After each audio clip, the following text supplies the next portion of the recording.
Kristinan waka. Sauti yanda bai. Tarko ya kama ki jahilcin gasarwa ne, kin sanya ido ga makwabta labari ya zo kanki. Tarko ya kama ki jahilcin gasarwa ne, kin sanya ido ga makwabta labari ya zo kanki. Tarko ya kama ki jahilcin gasarwa ne, kin sanya ido ga makwabta labari ya zo kanki.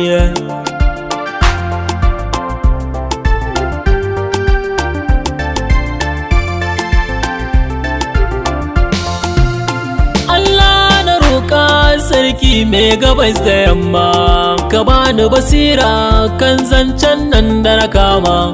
Rayuwar duniya na karanta sai ga wasu sun yi nadama. Kome zami kan ilimi ya kamata mu sanyo hikima. Nukura mai sanya hawaye, 'yan uwana sai mu kiyaye.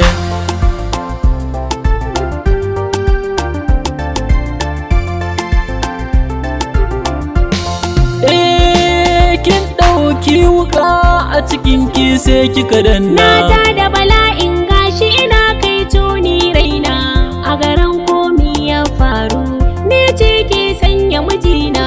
Na tilasta wa mijina, jifa ta dawo kaina, ashe kaina zata kare. Ku biyo ni ku sha labari. Kin sanya ido ga makwabta, dubo can gurin makwabta an sai fili har da gini. Matata zan so ki gane ni babu kudi a gare ni. Ko sata ko kai kwace sai kayi gida ka sani. Muna rayuwa a takaice yau kin sa tsanani a tsakani. To ba zan iya zaman haya ba sai dai ka maida ni a gidanmu.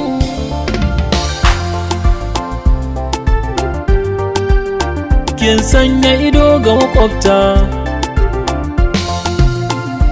kin sana ci bashi na yi gida kuma na siya mota. To menene laifina in rayuwar mu ta inganta?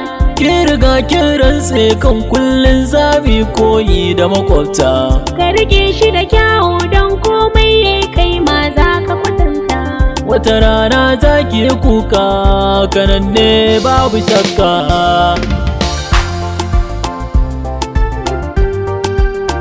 Kin sanya ido ga makwabta,